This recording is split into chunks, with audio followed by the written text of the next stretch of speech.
और अब आपको सीधी लिए चलते हैं जयपुर, जहां पर प्रदेश कांग्रेस मुख्यालय में बैठकों का दौर लगातार जारी है। तस्वीरें आपको दिखाएंगे।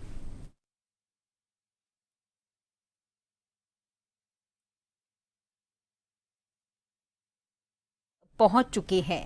बैठक में शामिल होने के लिए पूर्व सीएम अशोक गहलोत पहुंच चुके हैं प्रदेश कांग्रेस मुख्यालय में, और इसी के साथ ही बैठकों का दौर अब शुरू हो जाएगा। पीसीसी चीफ गोविंद सिंह डोटासरा, नेता प्रतिपक्ष टीकाराम जूली सहित कई लोग इस बैठक में मौजूद रहने वाले हैं।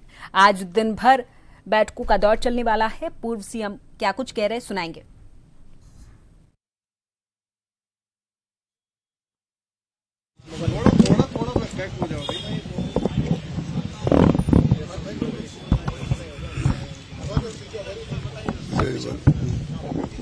रेडी हो ना करें सर। आज बहुत महत्वपूर्ण रिव्यू मीटिंग की जा रही है। प्रधान जी यहाँ मौजूद है, सभी जिम्मेदार बड़े जो कांग्रेस की टीम के लोग हैं वो आ रहे हैं और कई बड़ा अभियान है वोट चोर गद्दी छोड़।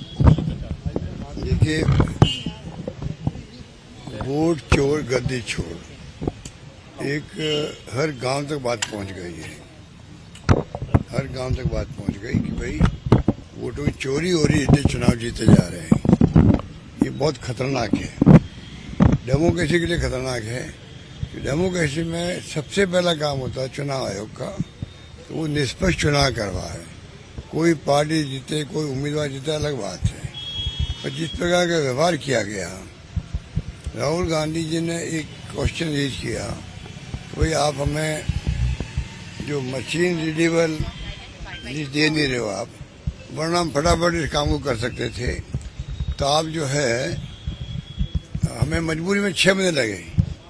6 महीने हमने नतीजे पहुंचे। हम लोग आपको बता रहे हैं 1 लाख वोटों की, लगभग 1,250,000 वोटों की गड़बड़ है। अगर इलेक्शन कमीशन जांच करवा देता उस वक्त, इलेक्शन कमीशन जांच करवा देता उस वक्त, तो उसमें कितने वोट कहाँ गड़बड़ हुई कहाँ नहीं हुई स्पष्ट हो जाता। और कायदा ही होता। आज तक आजादी के वक्त में जो आप मालूम है हिंदुस्तान पाकिस्तान बना था, तब कितने लोग हिंदुस्तान आए होंगे, कितने लोग पाकिस्तान गए होंगे, तब भी इलेक्शन कमीशन ने चुनाव करवा दिए। जबकि उस शिक्षा नहीं थी उस वक्त में, लोग चिन्ह को नहीं समझते थे, पढ़ नहीं सकते थे। उससे लगा कि आज तक का इतिहास है, चुनाव लगातार हुए हैं। चुनाव आयोग के जो चेयरमैन है ना, और इनके जो भी मेंबर हैं, उनकी गलतियों से, उनके व्यवहार से स्थिति बनी है देश के अंदर। और ये इतना सीरियस पॉइंट बन गया। पहले शक था ईवीएम पर देशवासियों को, क्योंकि अब अमेरिका, इंग्लैंड, जर्मनी, जापान सब जगह वोट होता, बैलेट से होता है। पहले वहाँ भी मशीनें थी, वो शक था ही पहले से ही। सुप्रीम कोर्ट तक लोग गए तो उन्होंने कहा वीवीपैट लगा दो, ये चल रहा था। अब ये जो नया जो सर्वे हुआ है, इधर आप 2 महीने पहले चुनाव के आप एफआईआर करवा रहे हो, ये 1.5 साल पहले होता है। अगर आपको इंटेंसिव ये करना था, आपको ये सर्वे वोटर लिस्ट का, कम से कम 1-1.5 साल पहले शुरू होता है। इतना बड़ा काम ये है, आपने 2 महीने पहले, 1.5 महीने पहले शुरू कर दिया। असंभव है कोई गलती बताए भी, उसकी अपील भी होती है, प्रोसेस पूरा होता है, उसमें आप वो काम कर नहीं सकते। कब तो अपील करोगे, कब क्या करोगे, आप कुछ पता नहीं पड़ता है। ऐसी स्थिति में चलता है। तो ऐसी स्थिति में जब हम लोग शुरू प्रारंभ हुआ है, तो उसके अंदर तमाम तरह की गड़बड़ियां पैदा हुई, शक शुबा पैदा हुआ पूरे देश के अंदर। और पता नहीं एसआईआर में क्या क्या करेंगे। 65 लाख वोट काट दिए हैं, कब तो उनकी अपील हो, कब अपील में सुनवाई हो। तो 1.5 महीने पहले चुनाव में एसआईआर कराते हैं क्या? ये बेवकूफ़ियों से सब कुछ हो रहा है, बेवकूफ़ियों से। इसलिए राहुल गांधी जी ने, खड़गे साहब ने कहा है प्रदेश कांग्रेस कमेटियों को, आप तमाम लोगों से मीटिंग करो और आप सबसे साइन करवाओ कि वोट की चोरी किस प्रकार हो रही है। और अगर वोट की चोरी होगी तो निष्पक्ष चुनाव कभी हो नहीं पाएंगे। निष्पक्ष चुनाव नहीं होंगे तो डेमोक्रेसी को खतरा है देश के अंदर। मुख्य बात यह, और डेमोक्रेसी को बचाना हर नागरिक का अधिकार है, क्योंकि अधिकार में नहीं है, कर्तव्य है। अगर वोट चोरी नहीं रुकी, निष्पक्ष चुनाव नहीं हुए चुनाव आयोग के, तो आप बताइए कि वोट का अधिकार चला जाएगा।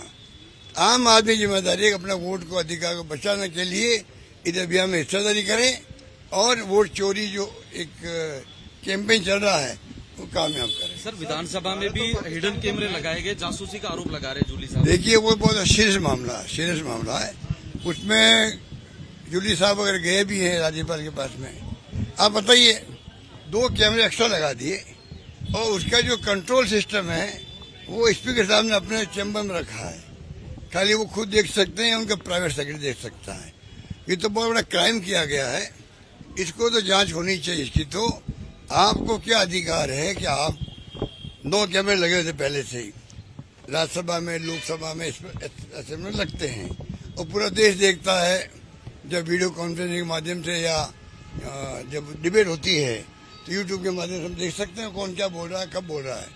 पर आप अलग कैमरा लगा दो विपक्ष की तरफ, आप क्या बात वो करें आपस के अंदर, क्या नहीं कर रहे हैं, और पूरा स्पीकर के बारे में खबर पहुंचती जाए। जो दूसरा वाला मामला था यही तो था, वो हाउस एर्दोगन था उस वक्त में। आप इन्फॉर्मल कई बार बात करते हैं, जुमला बोल देते हैं, ये क्या कांग्रेस वाले क्या बीजेपी वाले बोल देते हैं, तो क्या आप उन जुमलों को लेके जो हाउस में प्रोसीडिंग बोला नहीं गया है तब भी आप उसको लेकर के आप पहले कमेंट करवा दो दूसरा जी पे, ये तो एमएलए बनने लायक ही नहीं है। ये क्या अधिकार है स्पीकर का कि किसी माननीय सदस्य को कहे तुम माननीय सदस्य बनने लायक नहीं हो, उनके एब्सेंस में, वो भी एब्सेंस में, इतना नहीं सबके सामने कहा, वो बात नहीं है। और आप डिबेट करवा दी, कोई कहीं 5 साल निकाल दो, कोई 4 साल निकाल दो। ये जो माहौल बनाया है उसके अंदर भी मैं समझता हूँ उचित नहीं है, इनको सोचना चाहिए था। अब जो ये इनकी जांच होनी चाहिए, गवर्नर के पास गए, देखो गवर्नर की जांच करनी चाहिए, हाउस सील करना चाहिए कि वास्तव में कैमरे लगे तो क्यों लगे हैं, कैमरे का पेमेंट किसने किया है, क्या हुआ, तमाम बातें आपको आ चुकी है। भारत और पाकिस्तान का मैच जो है वो करा रही है सरकार। जूली साहब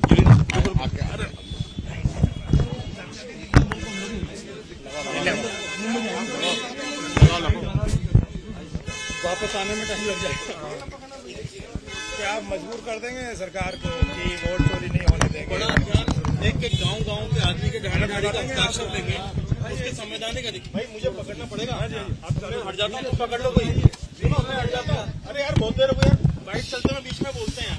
देखिए, वोट चोरी का जो मुद्दा राहुल जी ने उठाया है बहुत ही गंभीर मुद्दा है, तथ्यों के साथ उन्होंने पूरे डेटा के साथ उन्होंने उठाया है। और ये सरकार जो है वोट चोरी करके सत्ता के अंदर आई है। हमने जो अभियान चलाया है वोट चोरी के खिलाफ, उसमें हम गांव-गांव ढाणी तक जाएंगे और वोट चोरी को रोक के दिखाएंगे। अभियान में धर्मांतरण का जो बिल पारित हुआ है, इसको लेकर के आपको क्या मानना है? देखिए, ये लोग, मैंने उस समय भी बताया था, धर्मांतरण इनके लिए राजनीतिक विषय है। अगर ये रोकना चाहें तो 11 साल हो गए इन लोगों को, मोदी जी को दिल्ली में बैठे हुए, और अलग अलग स्टेट में अलग अलग समय में धर्मांतरण कानून लेके आ रहे हैं। जब आपको लगता है कि धर्मांतरण हो रहा है तो मोदी जी इस पे कानून क्यों नहीं बनाते हैं? क्यों राज्य सरकारें कभी हरियाणा, कभी उत्तर प्रदेश, कभी उत्तराखंड, कभी मध्य प्रदेश, कभी राजस्थान, इनमें बनवाने लग रहे हैं? तो एक इकजाई कानून बना दो ना मजबूत, तो दूध का दूध पानी का पानी हो जाए, धर्मांतरण करने वालों पे रोक लगे। लेकिन एक तरफ राजस्थान सरकार जवाब दे रही है 5 साल में लव जिहाद के 1 मामला नहीं है, 5 साल में धर्मांतरण के 13 मामले हैं, उनमें भी ज्यादातर में एफआईआर लग गई। ये तो खुद राजस्थान सरकार कह रही है। तो फिर किस बेस पे ये लोग इस प्रकार की बातें जनता के बीच में कर रहे हैं? ये सिर्फ राजस्थान का जो वातावरण है उसको दूषित करना चाहते हैं, इसके अलावा कुछ नहीं है। एक एआई जनरेट वीडियो जो है वो सोनिया गांधी, राहुल गांधी का बनाया गया और उसमें बाहर दिखाया गया। देखिए, बहुत घटिया सोच, घटिया मानसिकता, और वही भारतीय जनता पार्टी, इनसे जुड़े लोगों की ये बात होगी। गूगल से लेने से कम नजदीक ज्यादा